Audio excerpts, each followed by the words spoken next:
어떤 결심이라는 시가 있는데요. 거기에 이렇게 노래합니다. 마음이 아플 때 꼭 하루씩만 살기로 했다. 몸이 아플 때 꼭 순간 한순간만 살기로 했다. 한순간씩만 살기로 했다. 고마운 것과 사랑한 일만 떠올리며 어떤 경우에도 남의 탓하지 않기로 했다. 고요히 나 자신만 들여다보기로 했다. 내게 주어진 하루만이 전 생애라고 생각하니 저만치서 행복이 웃으며 걸어왔다. 마음이 아프면 하루씩 쪼개서 살고 몸이 아프면 한순간씩 쪼개서 살으래요. 그리고 내게 주어진 이 하루는 전 생애를 바꿀 만한 의미 있는 하루일 수 있다고 말합니다. 성경은 그리스도인의 삶을 나그네 인생이라고 합니다.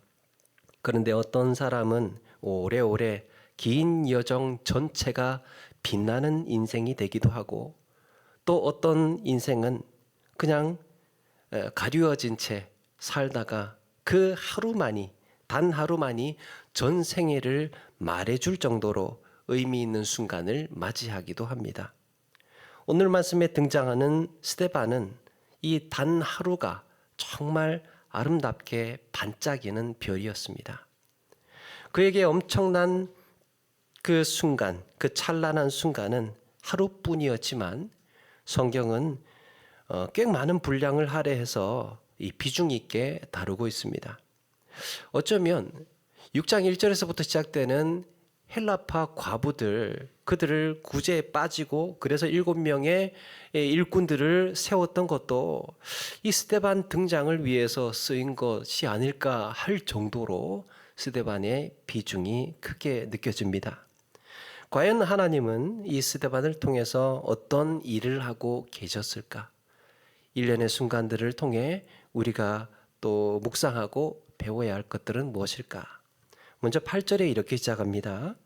스데반이 은혜와 권능이 충만하여 큰 기사와 표적을 민간히 행하니 이전에는 큰 기사와 표적을 이 사도들만 행하는 줄 알았습니다.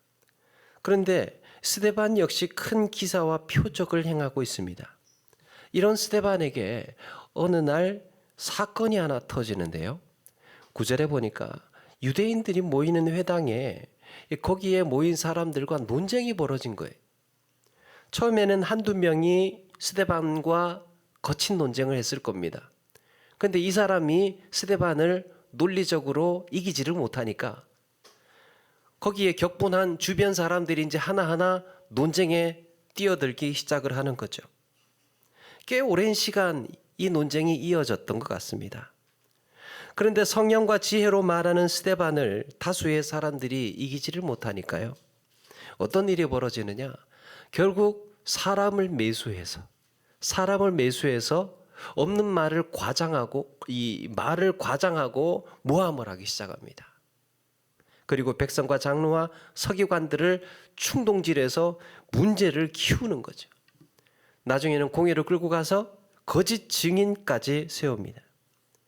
도대체 얼마나 불편한 문제였길래 이런 저질 방법까지 쓰면서 이들의 논쟁 주제가 무엇이었는지 성경은 자세히 기록하지는 않습니다.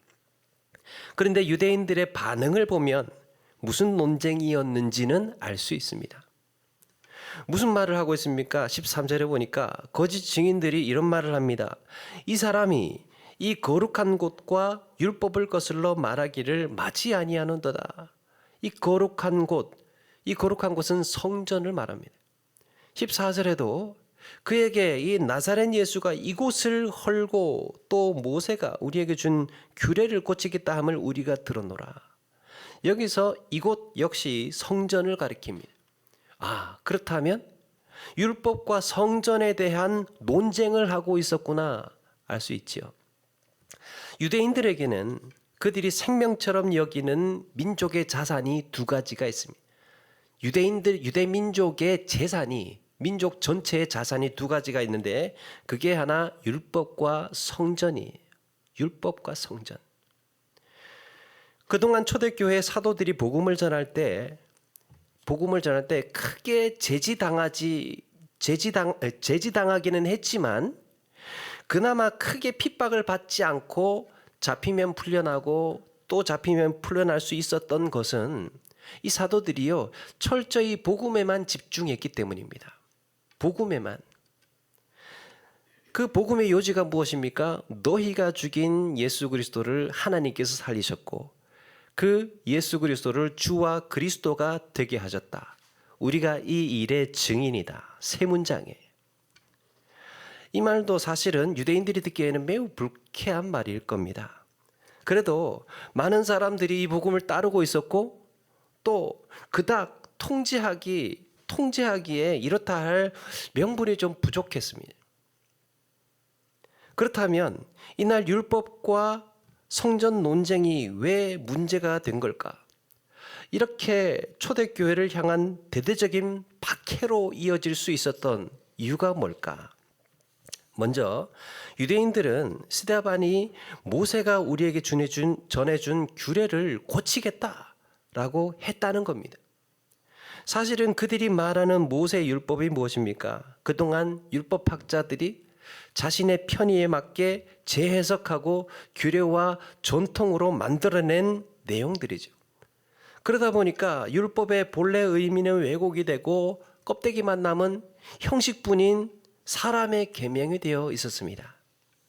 여러분, 율법의 본질적인 역할이 무엇입니까? 결국 인간은 죄인이라는 거예요. 모든 사람이 죄를 범하였음에 하나님의 영광에 이르지 못한다는 것을 확정시켜주는 역할입니다. 이것을 예수님께서 뭐라고 하셨습니까? 내가 율법이나 선지자를 폐하러 온 줄로 생각하지 말라. 폐하러 온 것이 아니요 완전하게 하려 함이라. 예수님께서 율법을 완전하게 하러 오셨답니다. 유대인들이 듣기에는 가만히 있어봐. 그러면 지금 있는 우리가 가진 율법은 뭔가 부족하다는 얘기야? 그렇게 이해를 했겠지요. 이 부족하고 뭔가 하자가 있는 율법을 예수님께서 완전하게 하러 오셨다고 그러니까 이걸 뜯어고치겠다고 말을 바꾼 거예요.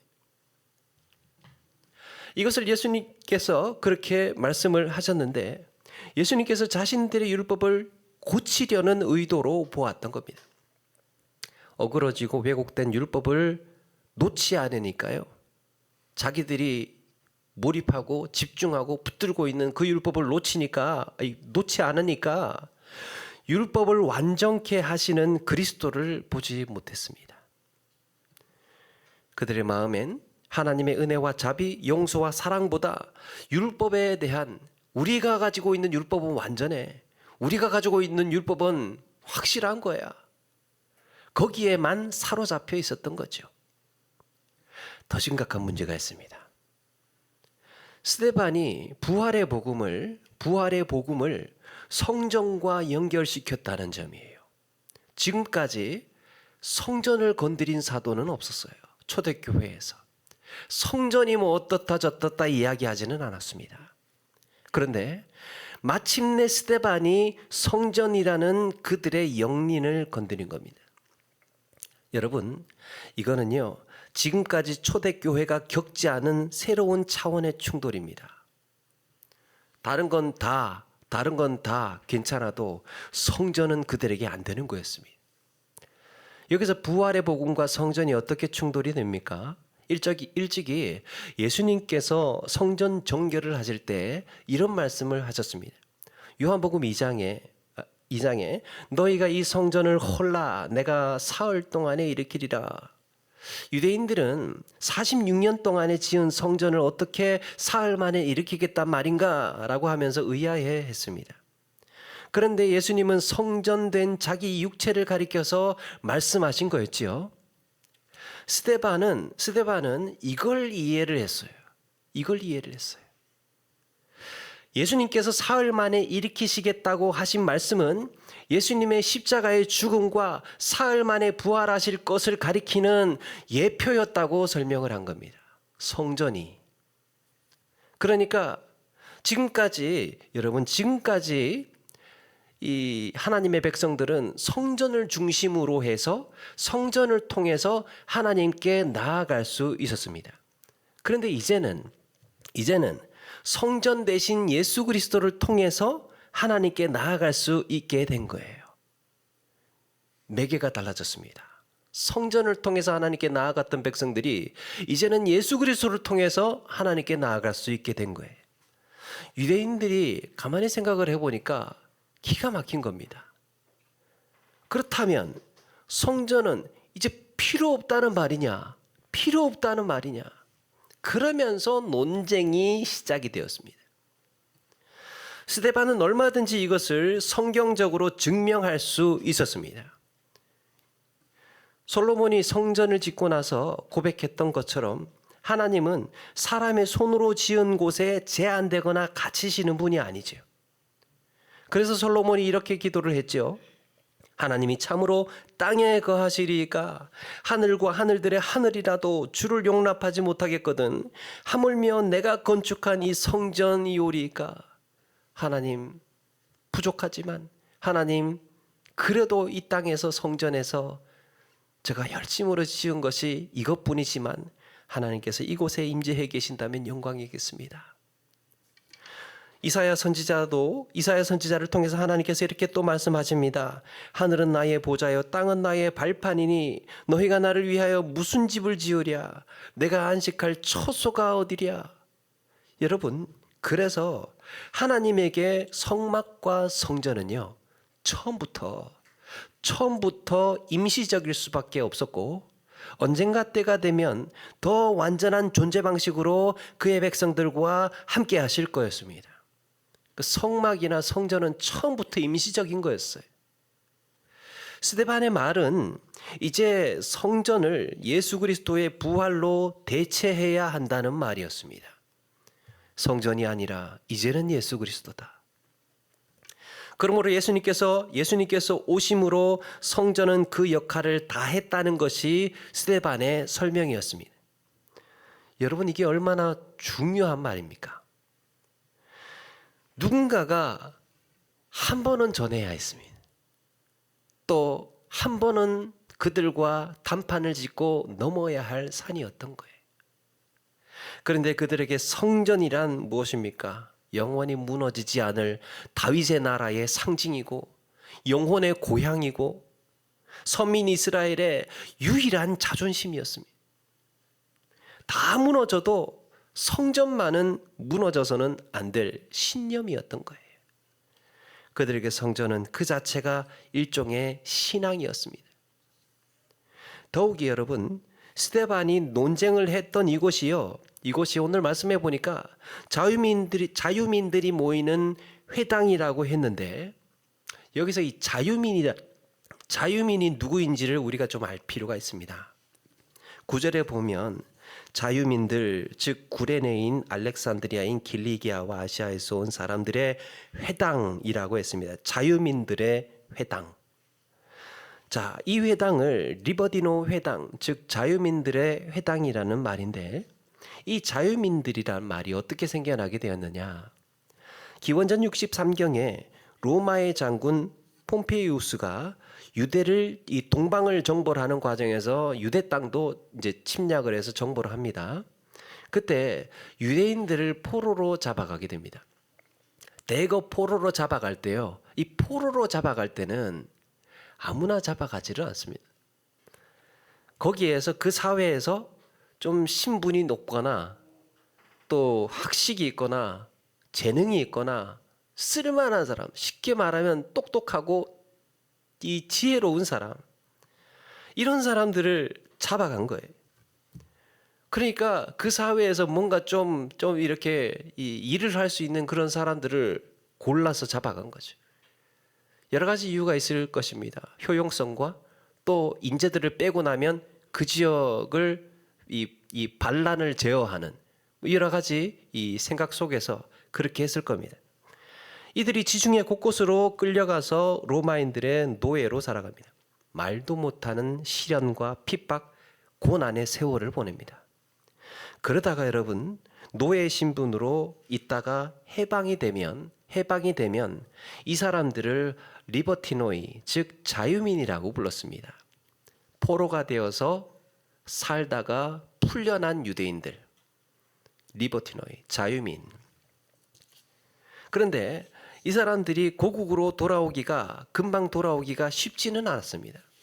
세월도 좀 많이 흘렀고 또 자녀들도 있고 손자들도 있고 뭐 이미 헬라어를 쓰고 있었고 문화도 달랐어요. 더욱이 이들이 자유민이 되면 이들의 신분 또 이 거취가 어떻게 되느냐? 자기가 섬기던 이전에 섬기던 로마 주인이 로마 시민일 경우에는 자기도 시민권을 얻기도 했답니다. 그들은 그곳에서 나름대로 재산도 모으고 사는데 불편함이 없었습니다. 그런 그들이 먹고 살 길이 막막한 유대 땅 예루살렘으로 다시 돌아오기가 쉽겠습니까? 그럼에도 예루살렘에 뭐가 있습니까?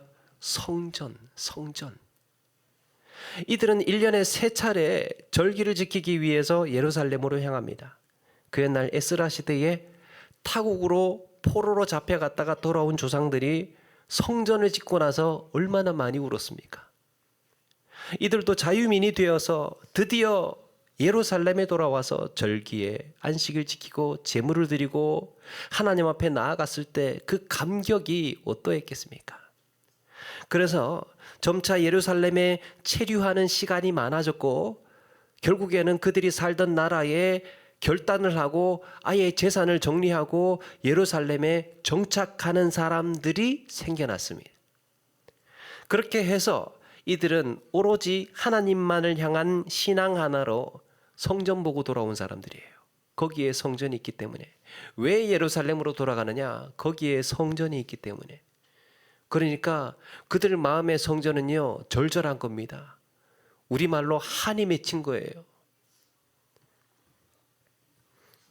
바로 이들이 모이는 회당을 자유민들의 회당이라 불렀습니다. 비록 이 땅에서 흩어져 살기는 했지만 그럴수록 더 히브리인의 자부심, 유대인의 정통성을 목숨처럼 지켰습니다. 그런 회당에서 하필이면 예수님의 부활로 성전이 폐지되었다 해버렸으니 회당에 모였던 자유민들이 용서가 되겠습니까? 그럼에도 스데반은 이날 진리를 전하는데 목숨을 걸었던 겁니다. 아무리 스데반의 설명이 더 구약적이고 성경적이고 거기에 맞아떨어진다고 해도요, 여러분, 이 사람의 감정이라는 게 논리를 압도합니다. 그래서 사람이 논리로 대화하는 게 아니죠. 사실은 감정으로 대화하는 거잖아요. 아무리 옳은 말을 하고 그게 맞는 말이어도 감정을 건드리면 타협하기가 어려워요. 맞는 말을 해도. 근데 엉뚱한 말을 하고 틀린 말을 하고 이상한 말을 했는데도 감정을 다치지 않으면 또 괜찮아요. 또 서로 또 그게 또 마음이 맞으면 웃어요. 또 서로.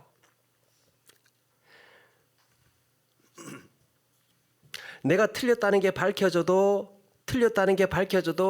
기분 나쁜 건 기분 나쁜 거예요. 여기서 우리가 좀 훈련을 해야 할 게 있을 것 같아요. 우리가 그리스도인으로서 또 말씀을 따르고 순종하고 사는 성도로서 훈련해야 할 것은 그게 바로 진리 앞에 기꺼이 엎드릴 수 있는 용기입니다. 맞는 말이거든, 옳은 말이거든 깨끗하게 인정하고 감정 남기지 않는 훈련. 감정을 털어내는 훈련. 아, 그게 옳은 거였구나. 아, 그게 맞는 거였구나. 아, 이게 진리였구나. 라는 것을 깨닫는 순간순간들마다 거기에 감정을 남기지 않고 기꺼이 깨끗하게 깔끔하게 인정하고 받아들이는 거예요. 중요하지 않겠습니까? 사람이 건강하면 이 몸도 그렇지만 사람의 마음도, 건강한 마음은요, 마음의 탄력이 있어요. 마음의 탄력성. 쭉 당기면 팡 하고 다시 제자리로 돌아갑니다. 사람이 때에 따라서는 극도로 흥분하고 극도로 분노했다가도 상황이 지나면 다시 평정심, 다시 제자리로 돌아와야 정상이잖아요. 근데 이제 운전을 하다가 가끔 그런 일 있지 않습니까?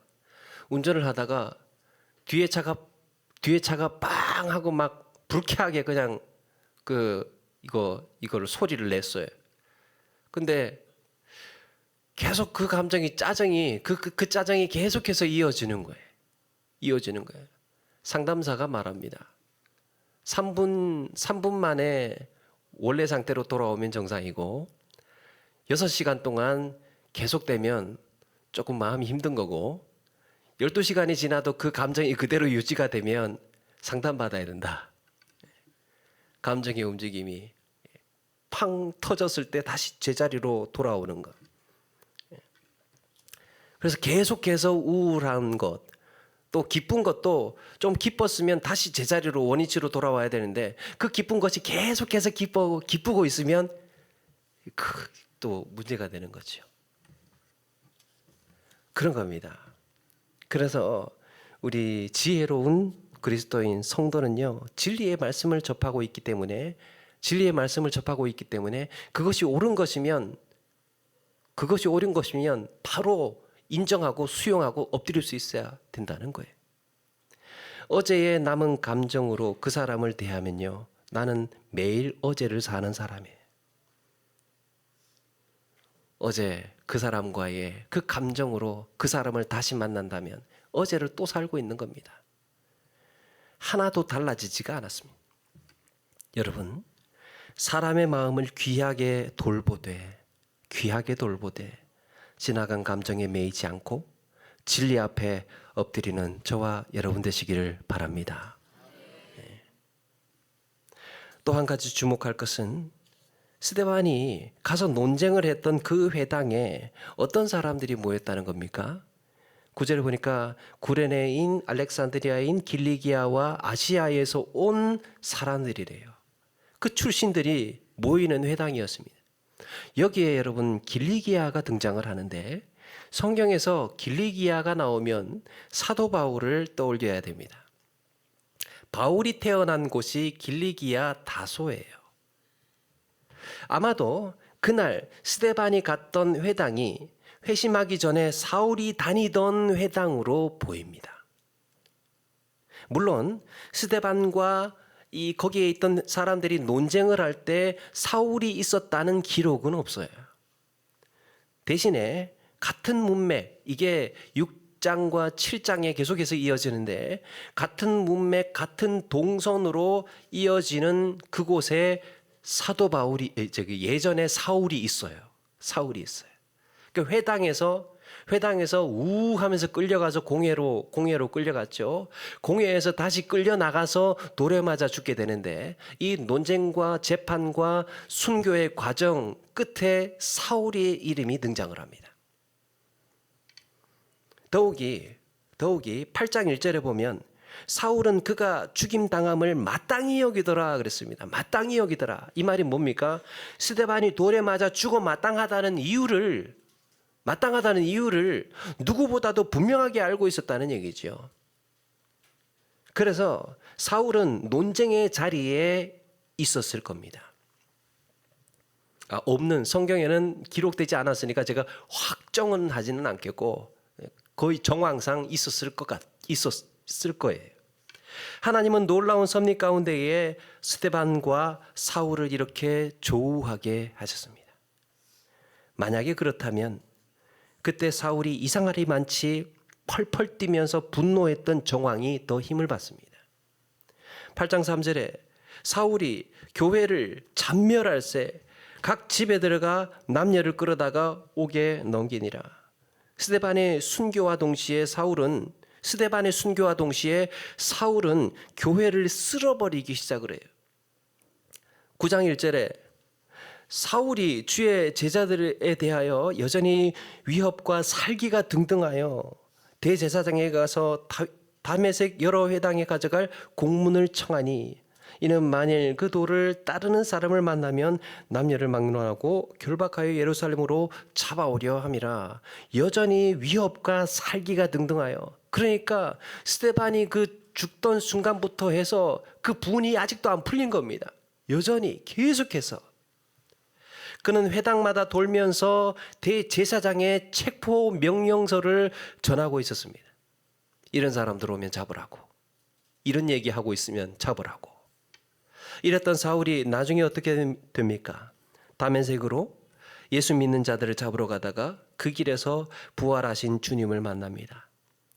그 자리에 꼬꾸라지고 회개하면서 부활의 복음을 전하는 이방의 사도로 쓰임받게 됩니다. 나중에 바울이 한평생 겸손한 사도로 성숙할 수 있었던 것은 하필이면 주님을 만난 그날이 예수 믿는 자들 쓸어버리겠다고 마음 먹고 살기 등등했던 순간이었기 때문에 하필 그날이 예수님 앞에 지금 엎드리고 회개하게 생겼는데 그때 그 감정, 그 마음이요, 자기 확신의 극에 달해서 자기 의로움의 최정점에 달해 있어서 예수 믿는 사람들 잡아야 되겠다, 다 죽여야 되겠다 생각을 하고 있었던 때, 자기 확신이 극에 달해 있을 때, 그래서 가장 크게 분노하고 있던 순간에 그는 부활하신 주님을 만났고 가장 부끄러운 자신의 모습을 발견합니다. 그래서 화가 많이 날 때 우리는 생각해야 됩니다. 우리는 분노가 극에 달해 있을 때 한 가지 염두에 두어야 할 것은, 이게 혹시 어쩌면 내 부끄러운 순간이 될지도 모른다.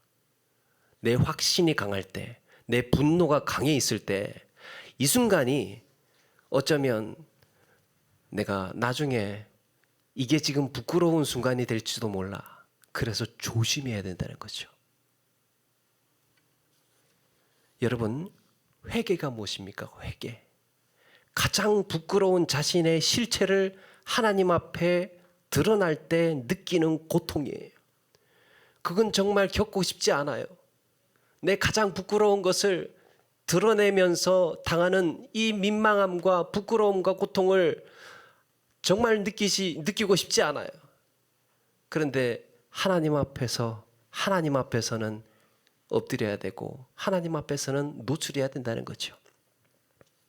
말할 수 없는 아픔이었고 바울에게는 세상이 무너지는 순간이었을 겁니다.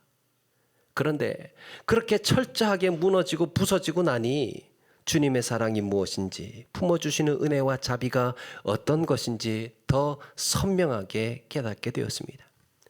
그렇게 그는 로마 세계를 복음으로 흔들었고 신약 성경 27권 중에서 자그마치 13권이라는 서신을 쓰게 되는 영광의 사도가 되었습니다. 여러분, 이런 사도 바울에게 평생 지울 수 없는 한 장면이 있습니다. 15절에 공회 중에 앉은 사람들이 다 스데반을 주목하여 보니 그 얼굴이 천사의 얼굴과 같았더라. 스데반의 얼굴이 천사의 얼굴과 같았대요. 정말 잊혀지지 않을 그 얼굴. 모세가 시내산에서 율법을 받고 내려올 때 그 얼굴에 광채가 나고 있었습니다. 그러니까 사람들이 그 얼굴이 두려워서 쳐다보지를 못했다 그러죠. 무서워서. 여러분, 왜 모세의 얼굴에 빛이 났을까? 왜 모세의 얼굴에 그날 빛이 났을까요? 뭔가 영광의 광채를 오래 쬐어서 그 빛이 잔 상이 그렇게 남아서 내려와도 그 빛이 없어지지 않아서 뭐 그랬을까요? 여러분, 모세를 통해서 전해지는 하나님의 말씀에 권위를 나타내고 있는 겁니다. 하나님의 말씀을 대언하는 자로서 모세의 얼굴에 빛이 났던 거예요. 너희들 모세의 말을 들으라는 거죠.